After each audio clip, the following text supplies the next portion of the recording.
I think it's fine, but I don't have anyone to do the slides because the computer is over there and I don't have a remote. Can you do the slide? Can you hit the arrow for me for that one? Is that okay? Sorry.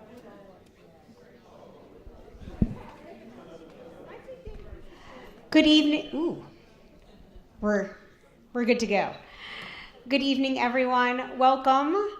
We are going to begin with Havdalah momentarily, so I'm going to invite our clergy partners up on the bima to help lead us in Havdalah. I am Rabbi Jerry Newberg, and we are very blessed to be able to be together for Slichot for the first time in a few years. And so whether you are at home or whether you are gathered here in our sanctuary, we are looking forward to beginning this sacred moment of the year with all of you.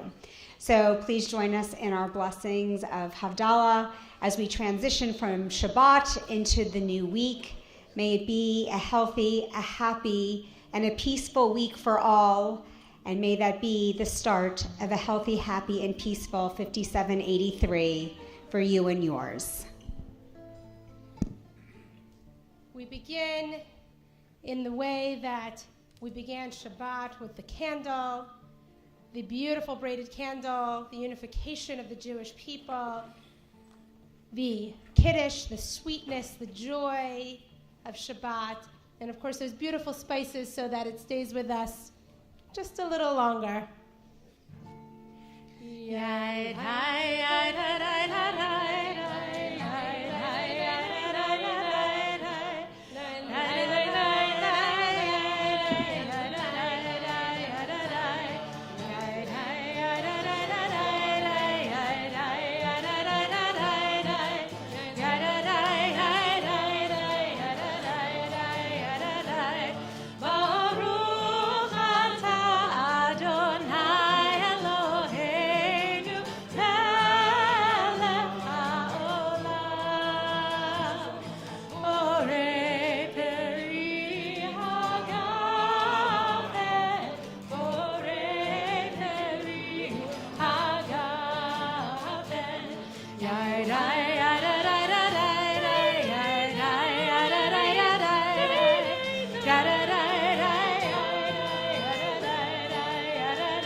Ben Yisrael Amim, Ben Yom Hashvi, L'Shem Yemei HaMaaseh,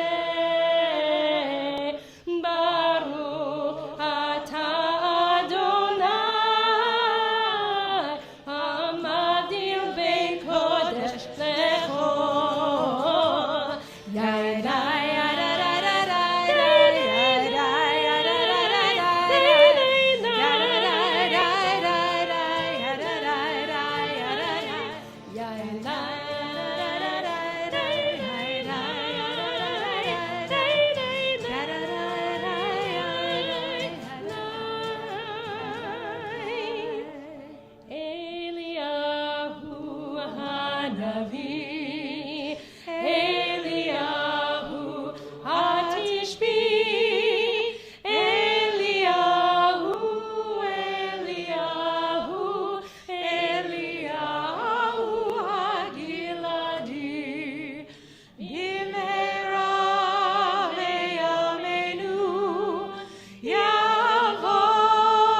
Shavua Tov, everyone.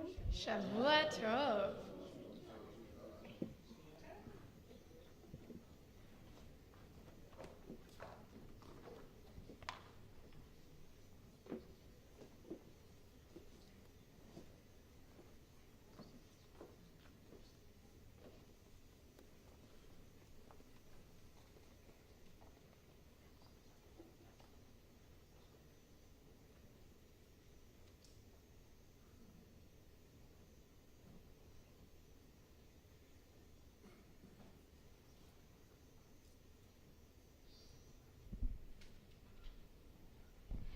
Shavua Tov.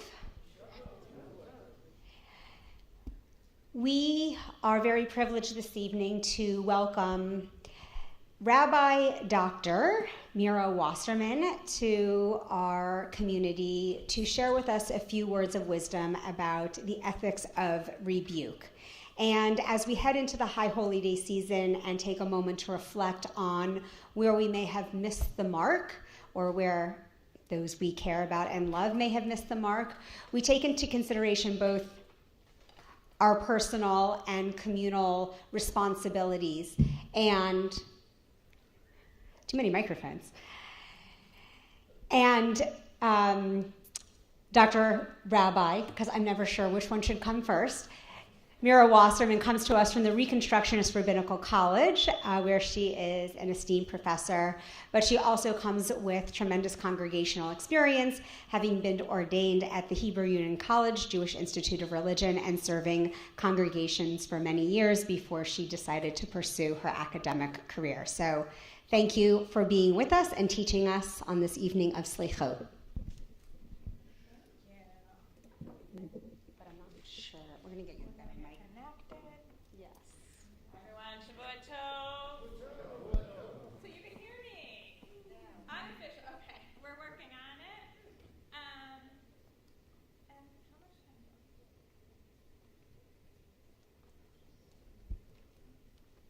I can be flexible, so we're starting. Huh?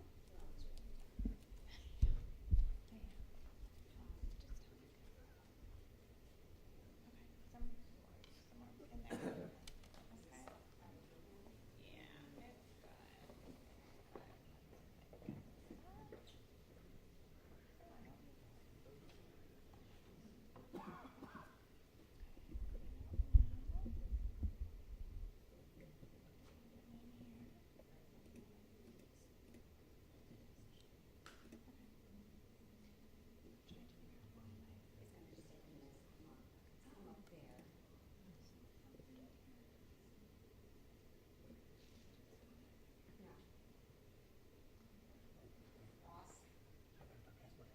I don't know where Beth is.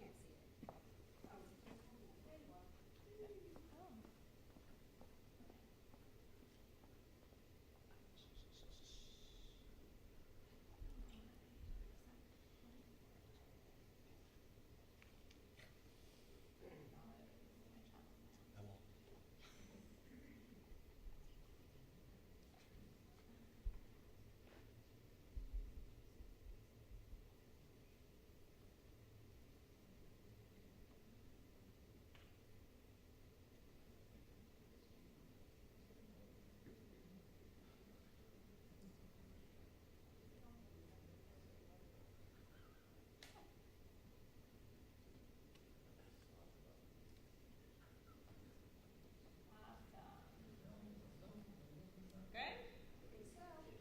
Great. Hi, everybody. Hello to those of you who are in here. Hello to all of you at home. I'm really happy to be with everyone tonight. With so many clergy colleagues, they're almost outnumbering congregants, with neighbors and friends and all the congregations that have gathered together. It's especially meaningful to me that we have this collection of congregations from the Kehillah gathering in this season, at this time of Slichot. There's this sort of interesting religious tension that we live with at this time of year. On the one hand, this is a time of looking inward, of doing a personal reckoning, of gathering ourselves and getting ready for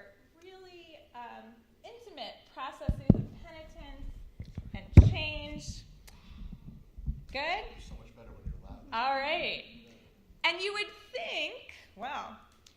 think that this would be a time of introspection when we would retreat into ourselves and seek out quiet moments of solitude to do this very personal work of reckoning on our own individually. But no, instead the tradition bids us gather to come together in our congregations and stand in community together as we do this work. And so it's especially meaningful that we're doing this so collectively with congregations tonight to begin this season.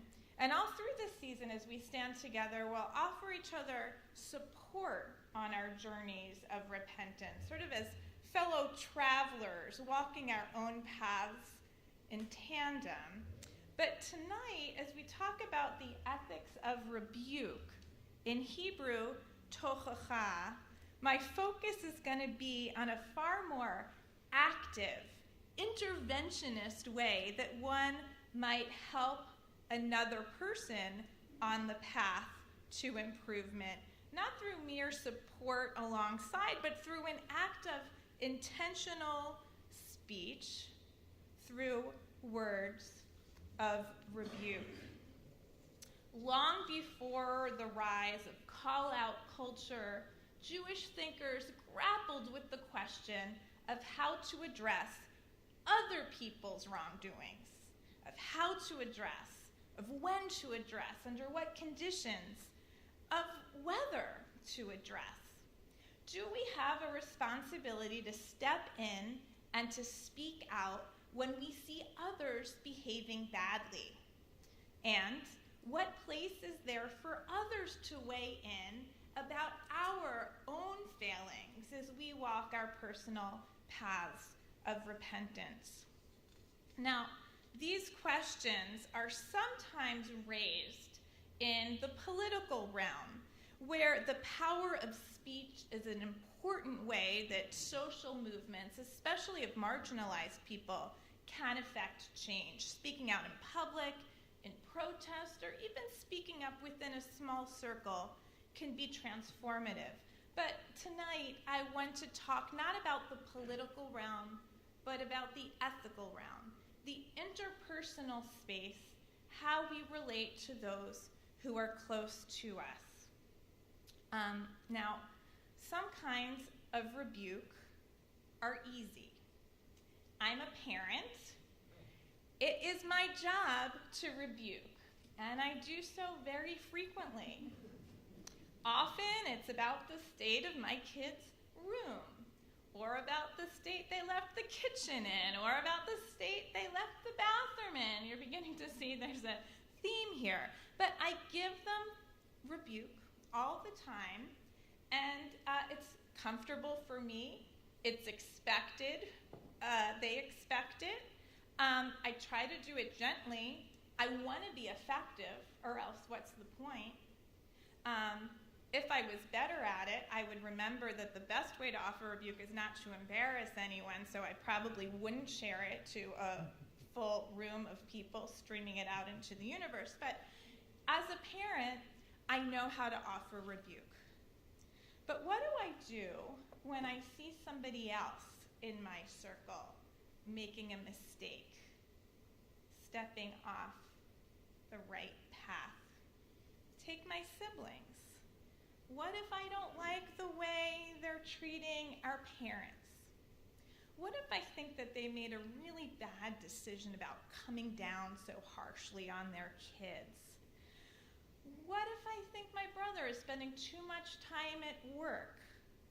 Now, in this realm, it's much harder to know whether or how to offer rebuke, because rebuke is not expected in this relationship.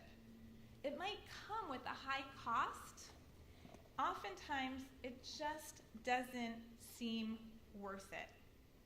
And I could say something similar about work. At work, I have students that I teach, I have people that I supervise. These roles give me a structure for offering feedback that's hopefully helpful, and there are good skills one can learn about how to offer feedback effectively so that it builds someone up instead of making them feel attacked or ashamed. But what about colleagues that I don't supervise? What about my supervisors? Or outside of the realm of work, what if I see my neighbor doing something that just doesn't sit well with me? Or a fellow congregant?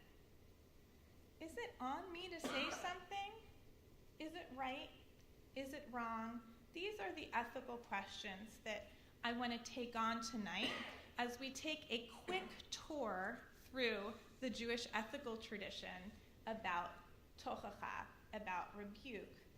And speaking about speech ethics is, of course, very pertinent to this time of year when, if you look carefully through the long list of transgressions that we will list in our communal confession, we see many, many, many that have to do with how to speak and how not to speak.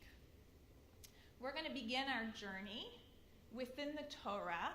This is probably a passage that many of you have encountered many times before.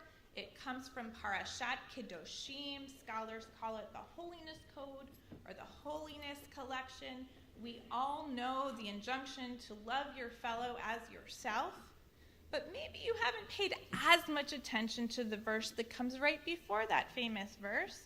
You shall not hate your brother in your heart. Reprove, surely reprove, or you could say rebuke, it's the same word, tochacha, your kinsman, and bear no sin because of him. And then the Torah goes on, you shall not take vengeance or bear a grudge against your countrymen. Love your fellow as yourself. I am the Lord. Now this commandment, this obligation to offer reproof or rebuke or chastisement is maybe something that we don't pay so much attention to, but its very placement here at the heart of the ethical core of the Torah suggests to me that maybe it's something that we should spend some time considering. And I wanted to break down these two verses that I just showed you and suggest to you that at least in the presentation, in the verses of Torah, this obligation to rebuke might be integrally connected to the commandment to love one's fellow. Look how we have sort of an envelope or an inclusio with hate and love as the outside of the sandwich, and then reproof or rebuke comes right there in the center. But that center line, and bear no sin because of him, is one that has gotten a lot of attention in the long history of Jewish commentators. And they don't all agree on what precisely the Torah is talking about when it warns us about sin.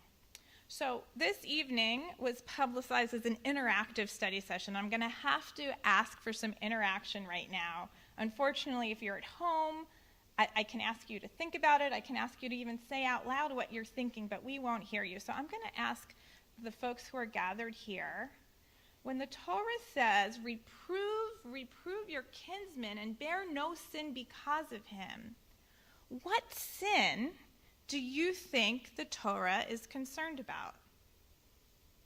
Any brave souls want to say, yes, what do you think? I think it could be the sin of silence, not rebuking or reproving the person.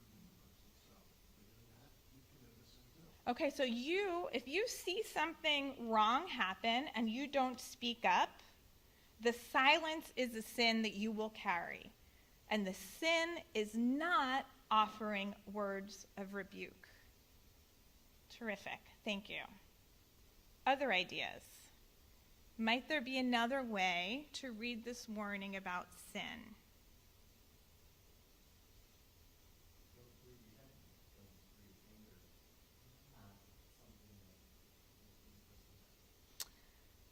Okay, so maybe it's sort of putting a limit on. Sure, rebuke, but be careful about how you do it, that it doesn't add to more animosity. Thank you. Also a very compelling reading. Any other readings about what this possible sin might be? Yes. Well, if you see someone doing something wrong and you decide to resent them instead of rebuke them, then you're bearing sin over and opening up and finding an appealing, effective way to help them to change. I love this reading, and look how you're offering a literary reading of what's going on here, in that we have rebuke and bearing a grudge linked. Oh, a reminder that not everyone, people at home, can hear. So what we've had so far, I'm just going to summarize, is an amazing array of suggestions about what the sin might be. First, the sin might be the sin of silence, of not speaking up. Second, the sin might be of reproving or rebuking in such a way that you actually sow animosity. Third, the sin might be that rather than speaking up, you harbor judgments and bad feelings, and the sin is the grudge that we're warned about explicitly in the very next verse. A fantastic array of commentaries. And I want to suggest that you're all in very good company, because I think you'll see that these views are represented by Jews who pondered these questions in earlier generations. So Onkelos was an ancient translator of the Torah, translating it into Aramaic, and his Aramaic translation reads, you shall not hate your brother in your heart, surely reprove your friend, and do not accept responsibility for that which is his. I think that's close to our first commentary, perhaps, but the suggestion there that the sin is whatever that person is doing that is wrong. If you don't speak up, it's like you're responsible for that sin. So a very strong reading of what that possible sin might be. That's Onkelos. But here's another interpretation. And this is from an ancient midrash, Sifra. We get two comments here, and these are based on close reading of the Torah verse. First, Sifra asks, whence it is derived that if you reproved him 4 or 5 times and he did not take heed, you should keep on doing so. From reprove, surely reprove. So in the Hebrew, we have that verb repeated twice. And I put the surely in parentheses because that's how I read it, as an emphasis. But the Sifra is saying something else. The Sifra is saying that repetition of the command is because you should keep reproving and reproving and rebuking again and again. That's the first thing Sifra says that we learn from that verse. But look at the second thing. You might think that you must do so even if his face changes color in shame. It is therefore written, and bear no sin because of him. So there is a limit, as we heard, to this commandment of rebuke. You keep doing it, you keep doing it, you keep doing it. You try to make a difference for the good, but not at the cost of shaming the sinner. So Sifra sees in this verse a sin of going too far and embarrassing the person who you're intervening with. We're going to move to the medievals. Avraham ibn Ezra, from the 11th to 12th century, writes, reprove, surely reprove. Perhaps you suspected him of something which was not so. And this is the meaning of, and bear no sin because of him, because you would be punished because of him. Now that takes a little unpacking, but I think this is pretty similar to the third commentary that we already heard, that if you have a suspicion that someone is guilty of wrongdoing, and you don't say anything, but you're still making the judgment silently, to yourself, you're engaging in sin and harboring these ideas about him without saying anything. That's Avraham ibn Ezra, and it's expanded, this idea, in a beautiful, beautiful way by the 12th to 13th century commentator, the mystical reader Nachmanides, or Rabbi Moshe ben Rabbi Nachman. The verse here is thus stating, he says, "Do not hate your brother in your heart when he does something to you against your will, but instead reprove him, saying, 'Why did you do thus to me?' And you will not bear sin because of him by covering up your hatred of him in your heart and not telling him. For when you will reprove him, he will apologize to you or repent and confess his sin, and you will grant him atonement." So a beautiful effort, as we've already seen in our contemporary commentary, to tie up this obligation to rebuke with this notion of not bearing a grudge, not holding hatred in the heart.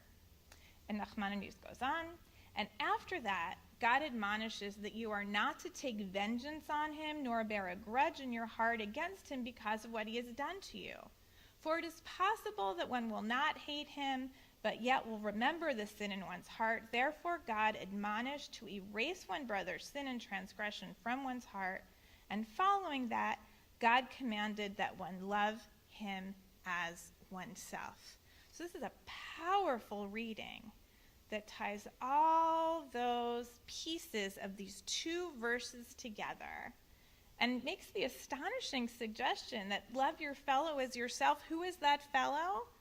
That, for Nachmanides, is tied up with this obligation to rebuke. That fellow is the one that you saw doing something wrong, you made a judgment about it, but rather than holding on to your judgment, you shared it gently, you admonished him, and you made a space for him to look at his own ways, to change, and then you realized that you couldn't go on hating him because the change had been made and you came to love.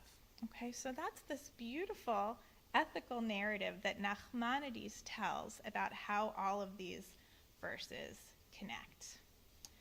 Let me pause here for a moment and just review all of the different possibilities we've seen on our quick travels through the Jewish ethical tradition. For Onkelos, what is the sin? Well, it's whatever wrongdoing prompts the rebuke. And Onkelos is concerned about the rebuker, that the rebuker shouldn't be tied up in a sin that the rebuker saw and didn't say anything about. But then Sifra makes a very different interpretation. The sin is shaming the wrongdoer and being overly harsh with the rebuke. And so there the focus is with the wrongdoer. Ibn Ezra said that the sin is having unfounded suspicions that your brother is a wrongdoer, but you don't ever speak them out, so you can't ever have them corrected.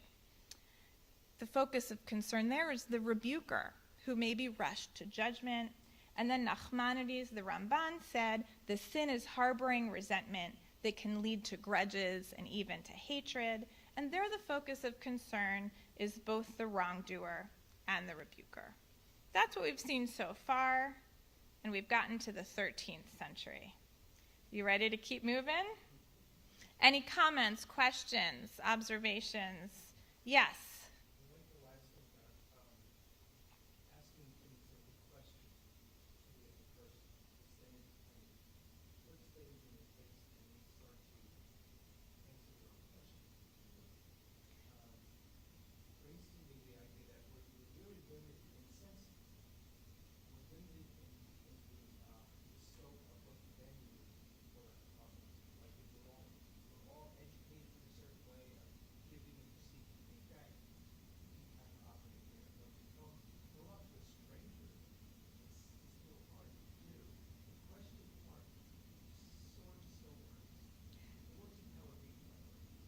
Really? Somebody's doing something and you say,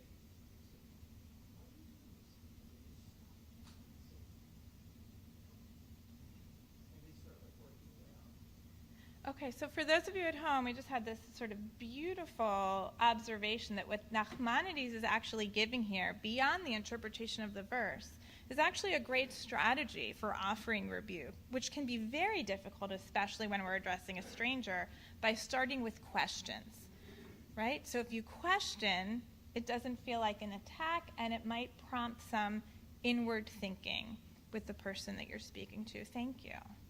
Other observations? Yes? This is actually applying them to when you're talking to a stranger.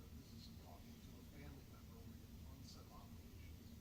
And so we're going to talk later about when you see a stranger doing something wrong. It's a great question. What is the scope of this set of commandments?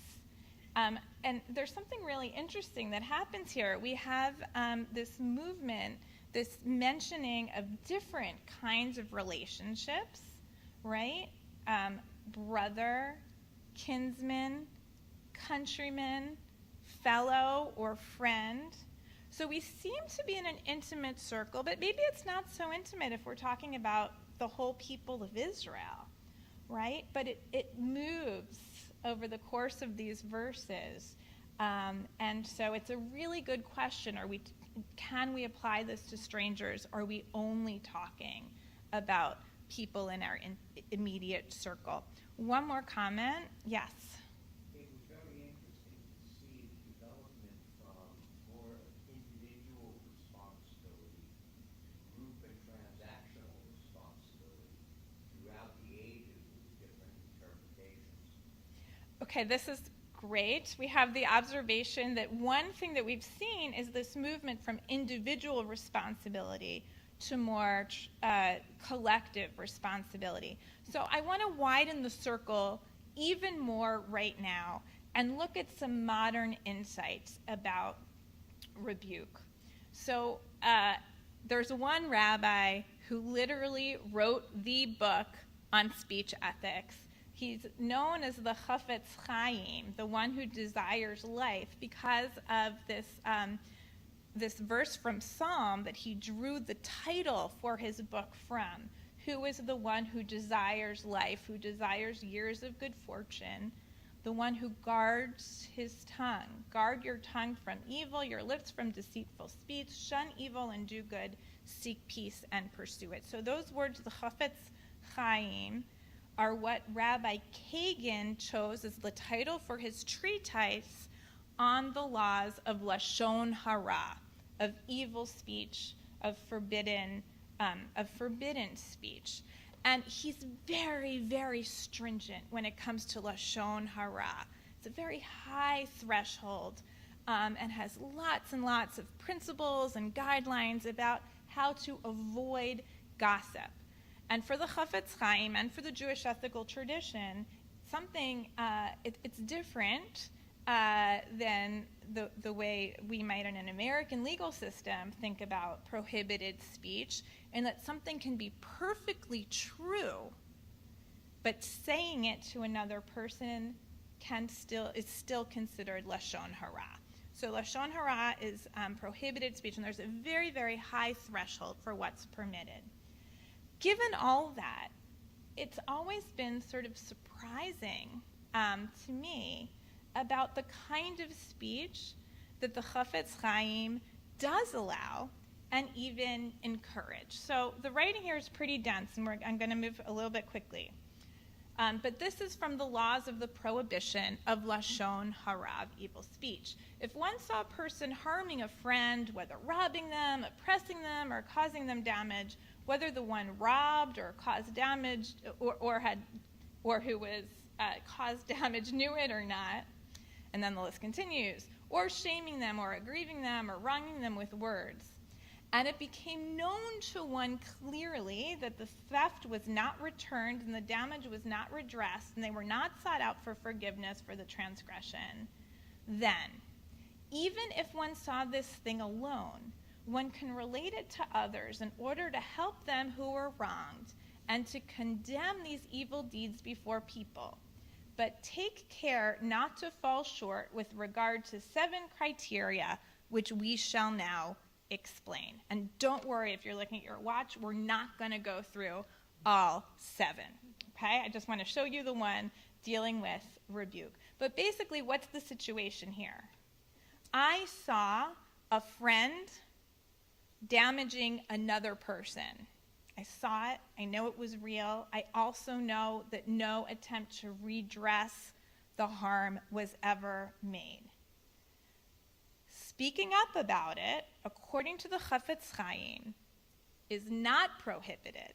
It's not Lashon Hara to speak up about it, as long as I meet a certain threshold, these 7 criteria, and the one that's relevant for us is criterion number 3, where the Chafetz Chaim says, one should first gently rebuke the sinner. Perhaps it will help them and they will rectify their ways. And if they do not listen, then one should notify the public of this person's guilt, how they deliberately harmed their friend. So this is a really important detail for the Chafetz Chaim, a criterion. I can speak out loud in public about harm that I saw, about a wrongdoing that I saw, but first I have to bring it up with the person I saw engaging in the wrongful act. I say it first to her directly. I say it gently, right? I want to encourage her to do better. But if she's not interested in the conversation, if she's not interested in owning up to the wrongdoing or taking any steps, then according to the Chafetz Chaim, at that point, notifying the public is absolutely permissible and maybe even encouraged and maybe even imperative. And look at this. This is a note that's added to another criterion. The Chafetz Chaim says, it is not necessary that the people to whom one tells the story can help the one who was robbed or oppressed or damaged or shamed. If this condition is met, then certainly it is correct to do this, to expose the perpetrator. But even if this benefit cannot result through one's telling, and one only intends to distance people from the way of wickedness when they hear, since people condemn those who do wrong, and perhaps even the one who is spoken of will repent of evil ways and correct his action once he hears people condemning him, this is still not considered Lashon Hara and can be considered a good intention, since in any case one is not intending to benefit from the fault ascribed to a friend, but only to be zealous for the truth, so perhaps some future benefit will result. Let me try to paraphrase a little bit. So when you speak up about wrongdoing, you have responsibility to do so after you've tried rebuke. Of course you should do that if it can make a difference to a person who is harmed, if an intervention can actually help them. But even if it won't help a victim, it's still important to do because it makes a difference for the community. It reestablishes the ethical norms of the community in a way that rampant wrongdoing risks threatening. If everybody's doing wrong things, causing harm, and nobody says anything, that affects the whole community. And so for the Chafetz Chaim, it's not Lashon Hara, something more like Lashon HaTov. Speaking up is sometimes a moral imperative when private words of rebuke are ineffective. So we could add the Chafetz Chaim, even though he's not setting out to necessarily interpret these biblical verses, we can add the Chafetz Chaim to our list. Whatever wrongdoing prompts the rebuke is the sin. But here, the focus of concern is not just the wrongdoer, it's the victims and the larger public. So we've widened the circle yet again. We're going to take another jump because much more recently, as ethics of speech have come back into public view, feminist scholars of Jewish studies have been looking back to the tradition and finding support in teachings like those of the Chafetz Chaim for breaking cultures of silence. So Gila Benchmal and Mari Huber wrote, In Jewish spaces, the public discourse often relates back to the Torah's prohibition on derogatory speech about another, or lashon hara. This focus on what we cannot say or discuss fails to reveal what Judaism compels us to do and how. As Alana Steinhain taught, the very verse in Leviticus that warns us not to be a talebearer also tells us to not stand idly by the blood of our neighbor. We didn't read that one. It comes right before the ones that we did read. The next verse outlines the obligation to rebuke our neighbor and bear no sin because of him. While we must be careful with what we say and to whom we say it, when people are harming others, we are obligated to act rather than look away. We have just a couple more minutes, and I want to pause and invite acts of speech from those of you who are gathered in the room. If you have any observations or insights or personal experiences that speak to these questions. Any surprises? Yeah. Rabbi. Is that to interpret this last set of advice that if we see X running a store there where they're always overcharging, and you say, listen, Harry, I see what's going on here. Well, why is this happening? Well, mind your own business, Harry. I can shoot my cousins I want. Now, can I go and tell people, hey, that store down at Third Market, this guy always overcharges? Or is that wrong? So the question is, someone's overcharging. You say, hey, to the store owner, you're overcharging. He says, get out of here, doesn't want to hear it. Can you publicize, can you tell the customers that he's overcharging? I think the Chafetz Chaim suggests that if you really tried diligently, if you really tried to intervene, yes. Now, did you really try to rebuke? Rebuke is not cursing somebody out, right? Rebuke is engaging someone gently in a way that can make a difference, that can prompt them to look inward, to think about their errors, their harm, and what they could do about it. So I think the Chafetz Chaim said if you truly did that diligently and they dug in, were stubborn, then letting the community know that some wrongdoing is happening is permissible, recommended. It's a question of interpretation. We'll take one more comment in the back.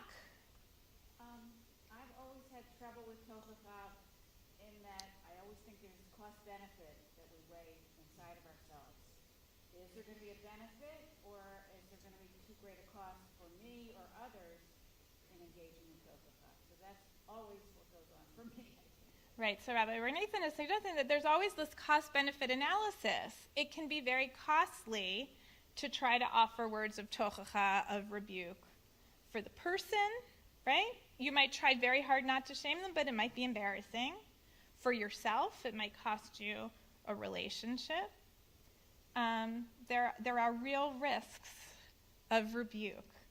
I think in this season, when we are thinking so much about the power of the tongue and all of the ways we've used speech to do harm, it's helpful to remember that we can also use that power to do good, and that silence also carries its own risks.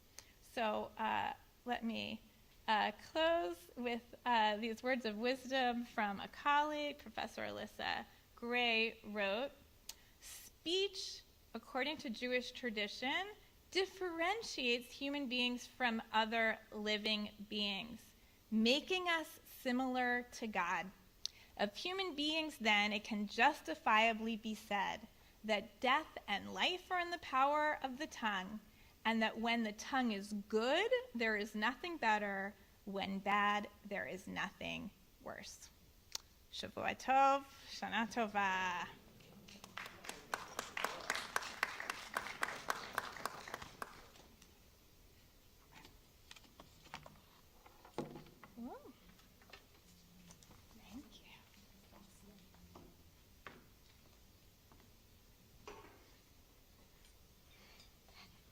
you. Thank you. That was very enlightening and thought-provoking, and I'm sure that we will carry those words of wisdom with us as we enter into the new year. We have 2 services that are for your taking. One will be here in the sanctuary. This will be the service with the choir and traditional reform service, so to speak.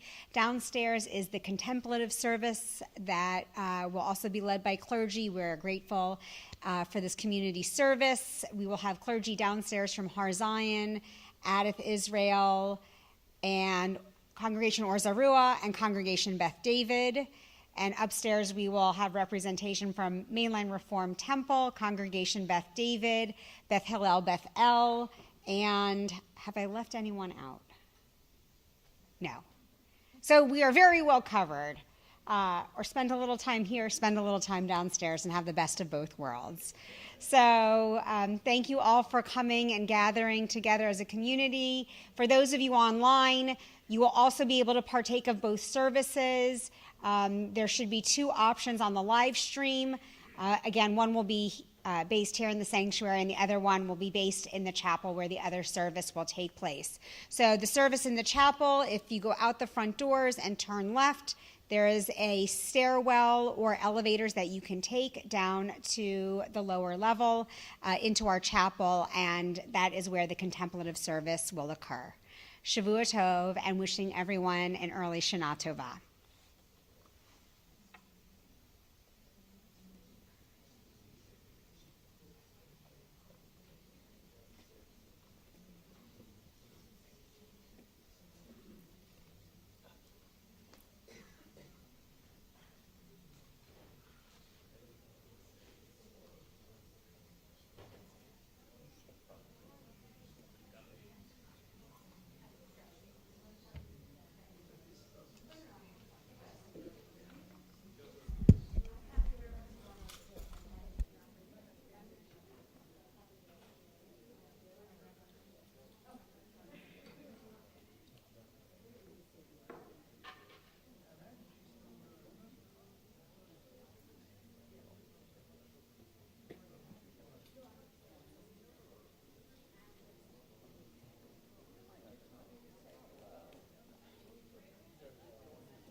No, I mean, we're never really up here together at the same time, so I just changed the batteries. Okay. So it kind of makes sense to just for everybody to use this mic, Okay. You got it. maybe?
Our sages teach, wherever 10 Jews live, they must set up a building where they can come together to pray.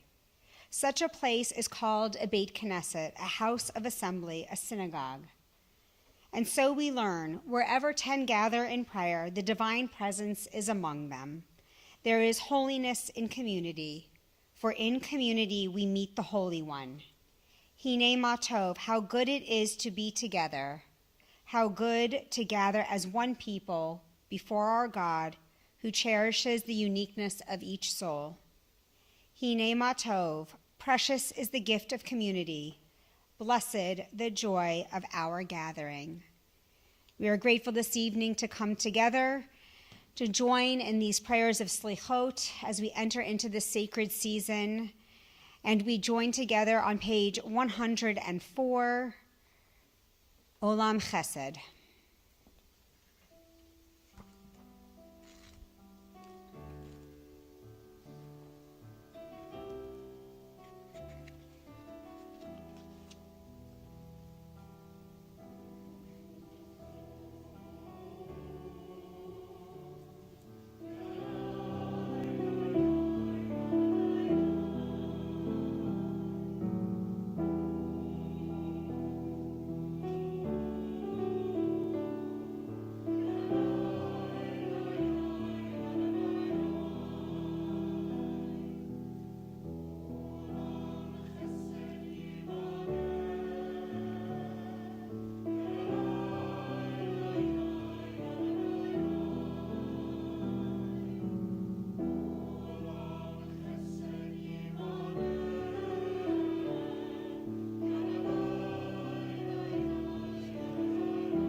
We continue together on page 106.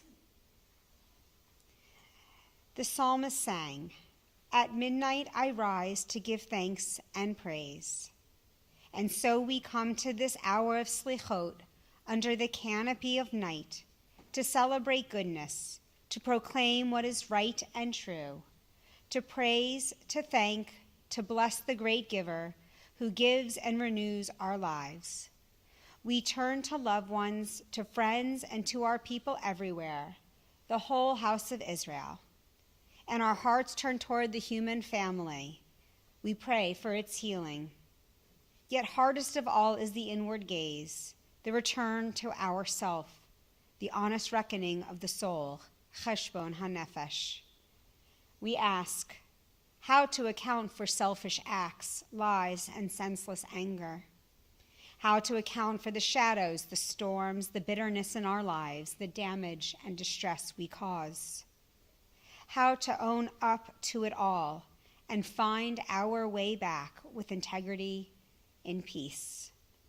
We ask how we the will to change, and if not now, when? Page 110.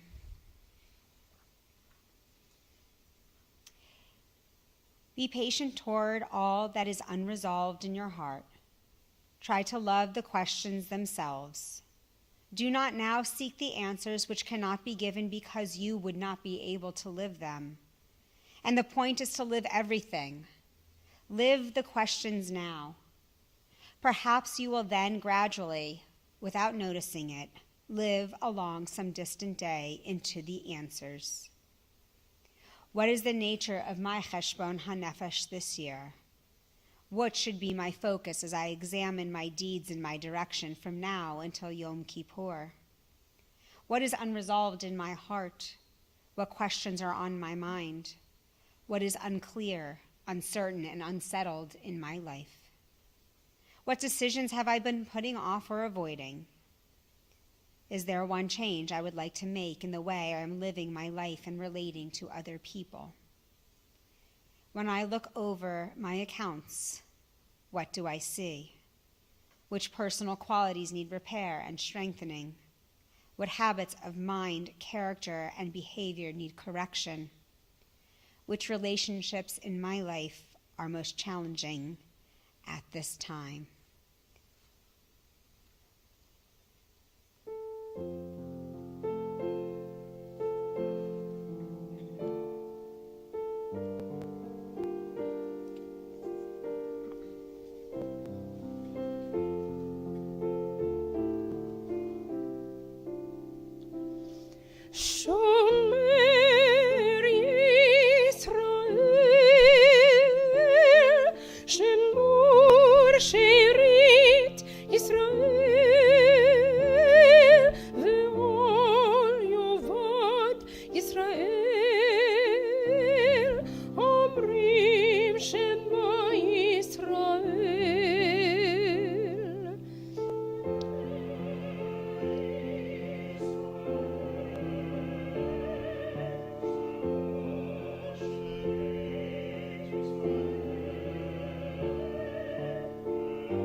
We continue together, page 114. Master of wonders, mother of souls, forgive the darkness in our hearts, our loss of hope. Pardon our distraction, our ears closed to the pleas of the poor, and lead us to atonement. Master of wonders, mother of souls, forgive us our circles of secrecy, knots of guilt, shame, and anger, webs of betrayal and greed. Pardon the pursuit of happiness that ends in worship of self, and lead us to atonement. Master of wonders, mother of souls, refuse to forgive our refusal to forgive. Release our grudges, hatreds, and feuds. Puncture our stubborn self-righteousness and lead us to atonement. Master of wonders, mother of souls, forgive our vanity in a universe of awe, our complacency in a universe of need. Pardon our failure to thank, praise, and salute every soul and every star, and lead us to atonement. Master of wonders, mother of souls, forgive us our disregard and insolence, our distance from loved ones and friends. Pardon our daily inattentiveness, our failure to notice that we failed to notice, and lead us to atonement.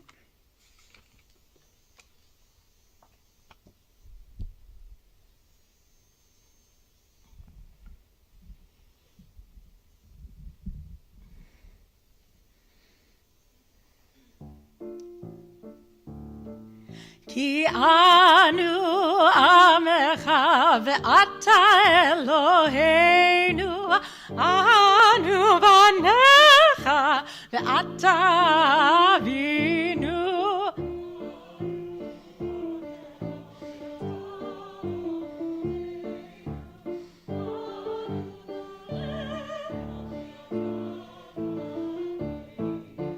אנו נחלתך ואתה גורלנו, אנו צונך ואתה רוענו.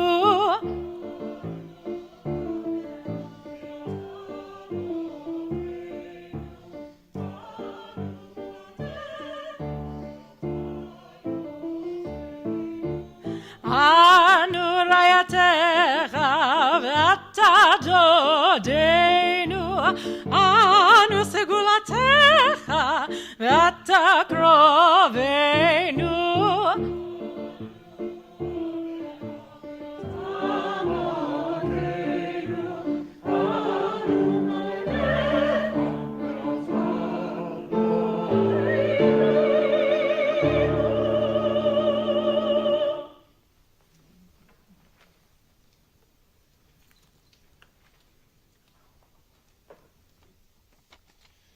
So we turn to page 120 for what was once the core of the Slichot service, the 13 attributes of God.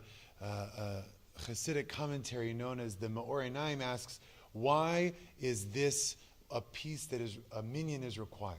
In order to say this verse from the Torah, you have to have 10 people. And he says, because in this moment, we down here are meant to reflect what God is. And no one, perhaps outside of Rabbi Newberg, is all of these things at once.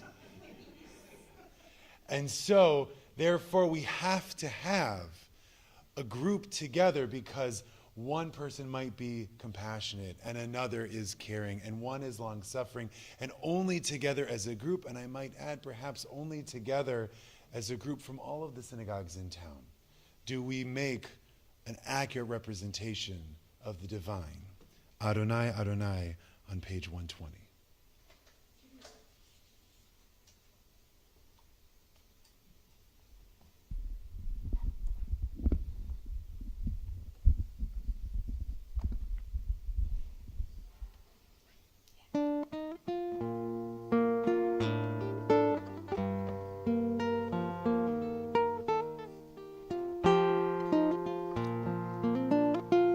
Adonai, Adonai.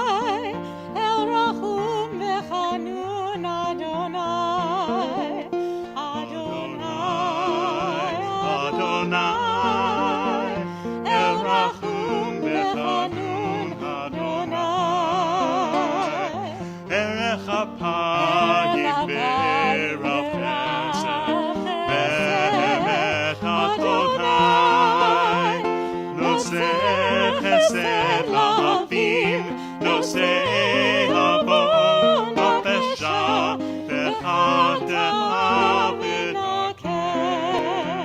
אדוני, אדוני, אל רחום וחנון, אדוני, אדוני, אדוני, אל רחום וחנון,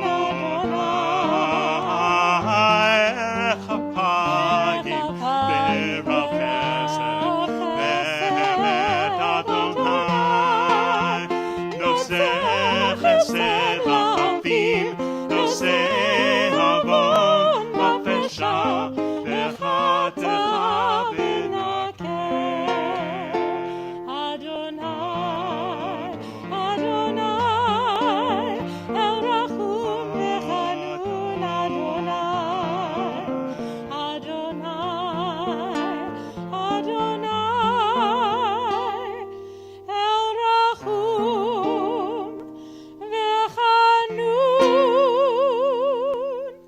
אדוני.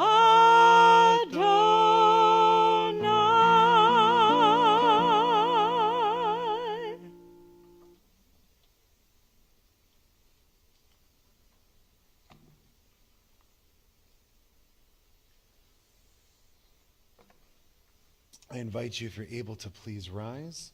We're still on page 120, L'Kol Zman, as the mantles on the Sifrei Torah are changed.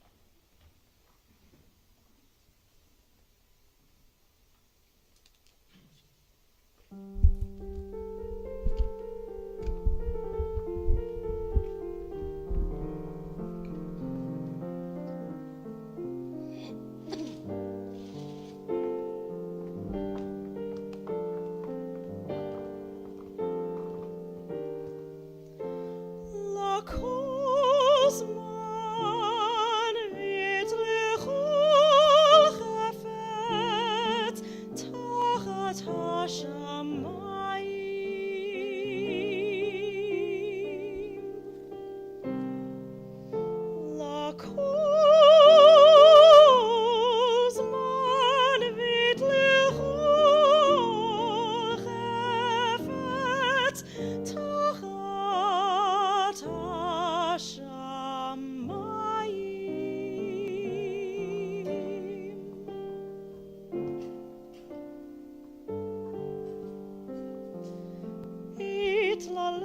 It'laledet v'it'lamut, it'latat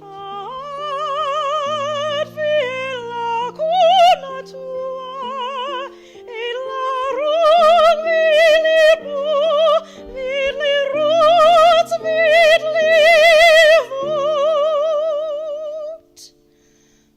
L'Kol Zman v'l'chol chafetz tachat hashamayim. L'Kol Zman v'l'chol chafetz tachat hashamayim.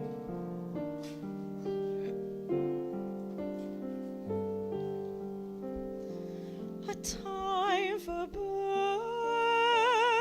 and a time for death, a time to plant and a time to uproot the planted, a time to kill, a time to heal, a time to tear and a time to build. L'Kol Zman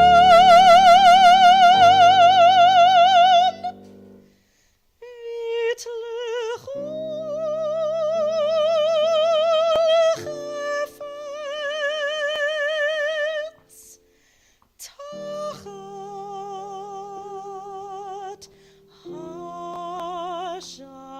hashamayim.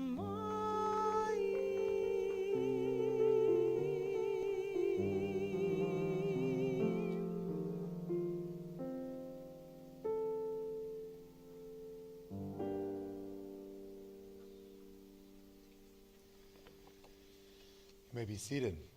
I invite you to read with me together on page 127, the top paragraph, Vidui. As the days of awe near, we reach for the infinite. Mindful of our frailty, we seek the holy.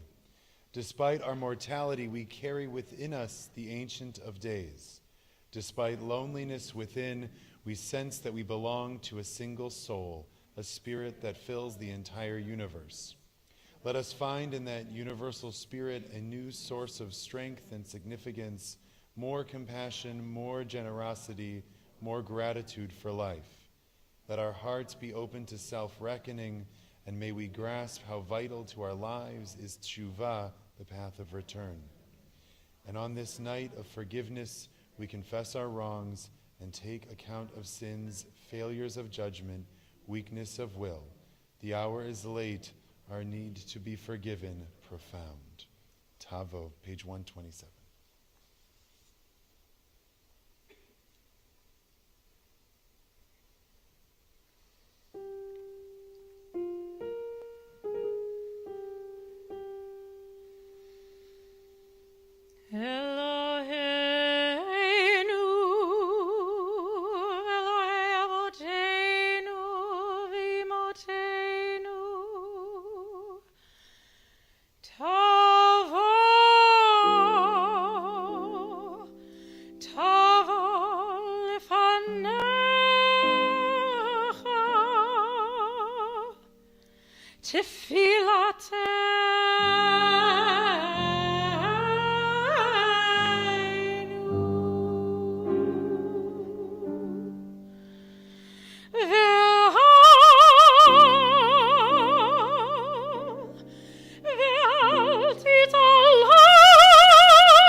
Our God and God of all generations, may our prayers reach your presence.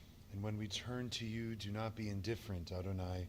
We are arrogant and stubborn, claiming to be blameless and free of sin. In truth, we have stumbled and strayed. We have done wrong. Together we confess. Together we take responsibility. Ashamnu, page 128.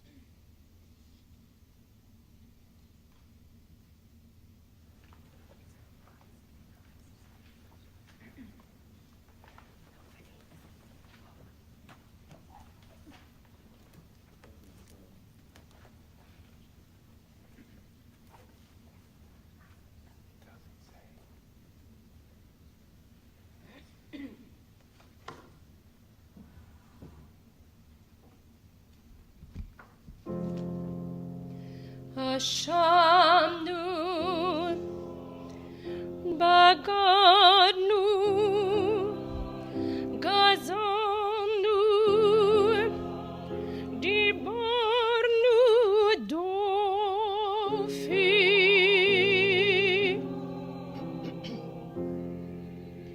Evinu, Hirshanu, Zanu,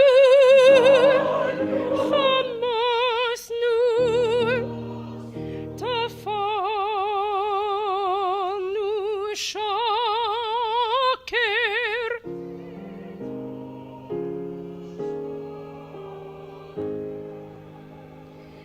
Ya'atnu Ra, Kizavnu, Latnu, Maranu, Niatnu, Sararnu, Avinu, Pashanu, Tsararnu, Kishinu, Oref, Rashanu, Shichatnu, Tianu, Tainu, Titanu.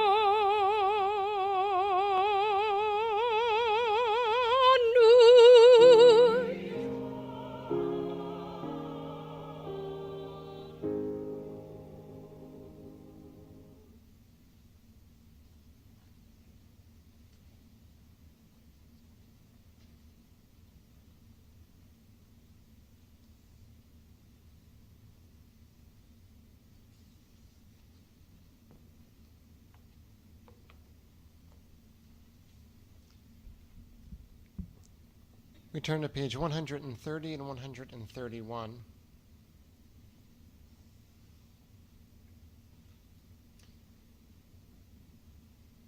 We'll read together.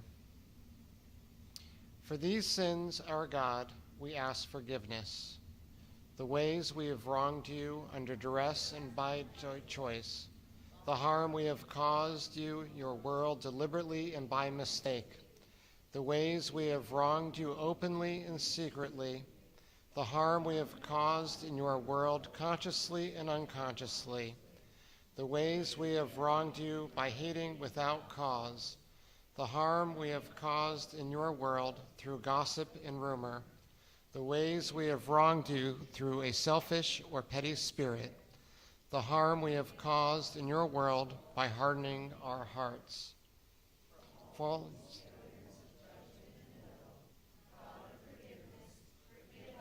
Pardon us, lead us to atonement.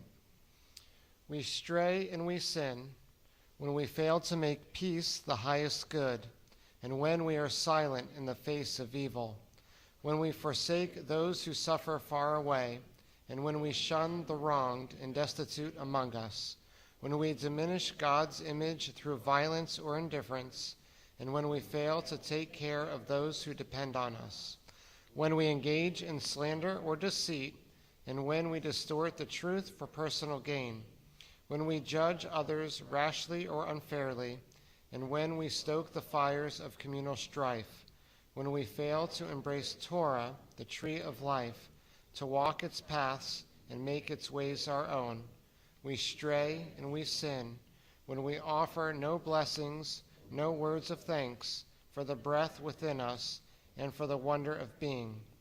For all these failures of judgment and will, God of forgiveness, forgive us, pardon us, lead us to atonement.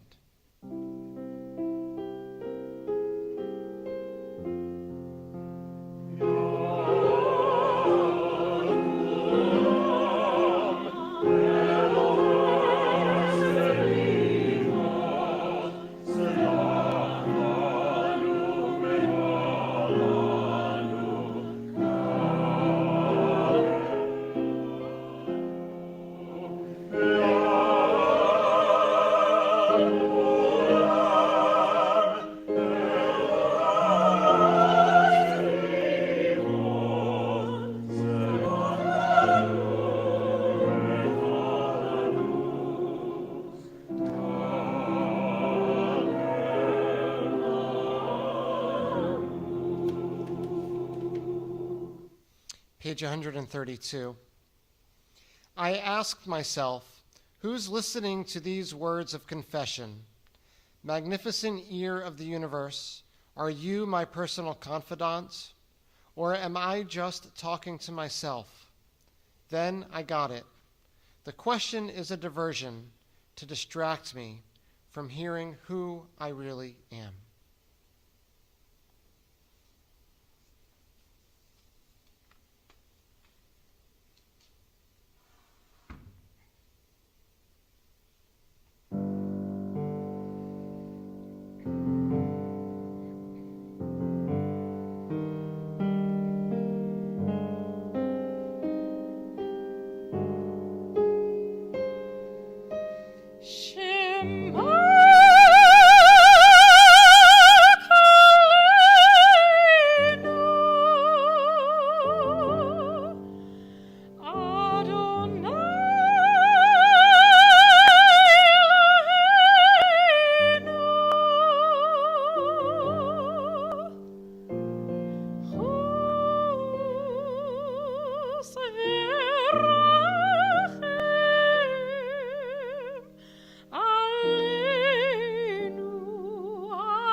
Imagine how our lives might be if everyone had even a bit more of the wisdom that comes from seeing clearly. Suppose people everywhere simultaneously stopped what they were doing and paid attention for only so long as it took to recognize their shared humanity. Surely the heartbreak of the world's pain, visible to all, would convert everyone to kindness.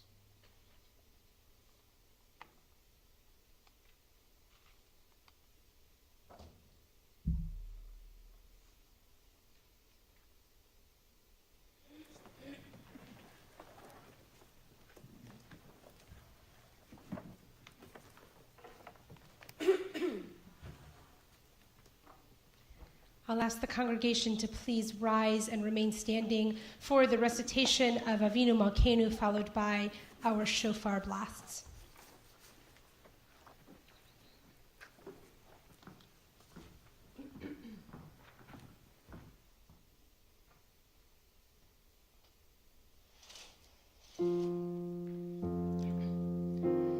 Avinu Malkeinu, Shema Kolenu. Avinu Malkeinu, Chatanu lefanecha. Avinu Malkeinu, Chamol aleinu, ve'olol aleinu, ve'tapenu.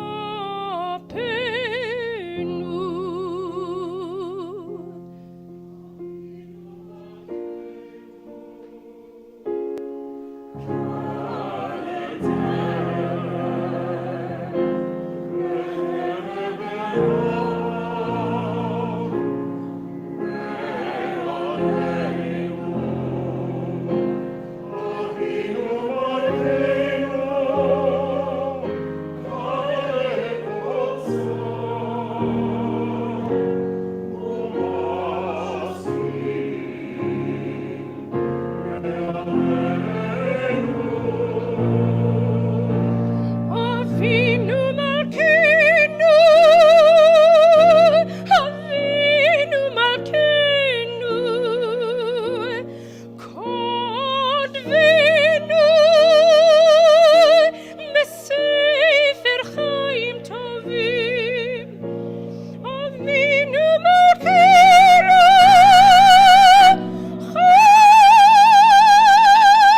Chodesh Aleinu, Chodesh Aleinu, Shana Tova.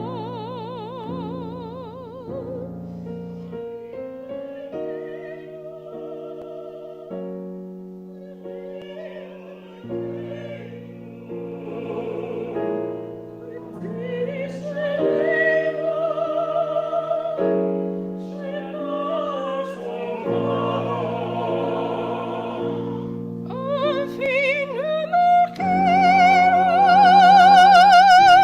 Shema Kolenu, Shema Kolenu, Shema Kolenu.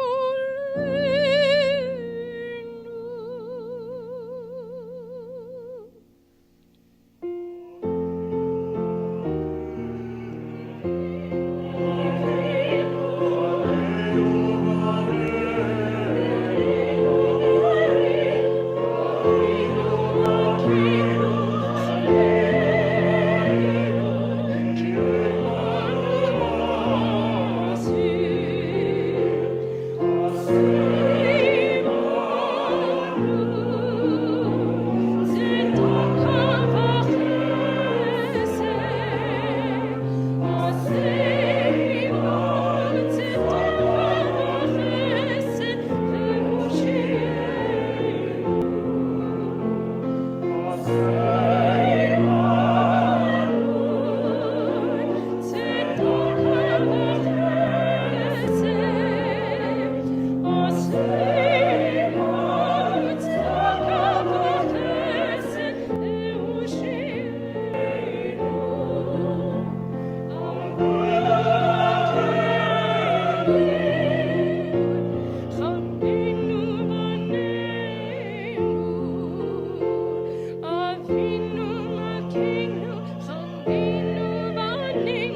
invite you to please remain standing for the calling of the shofar.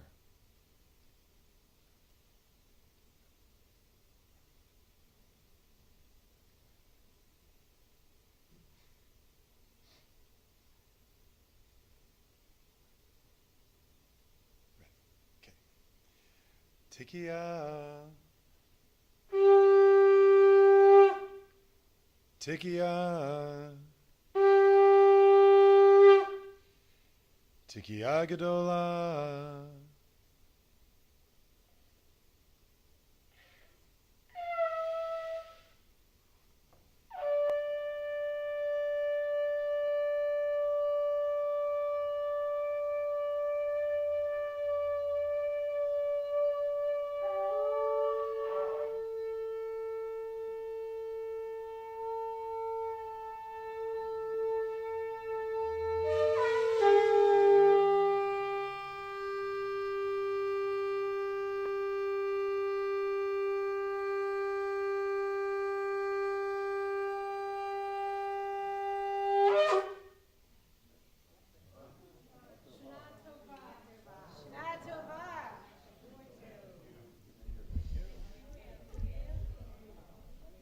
Shana Tova and Shavua Tov.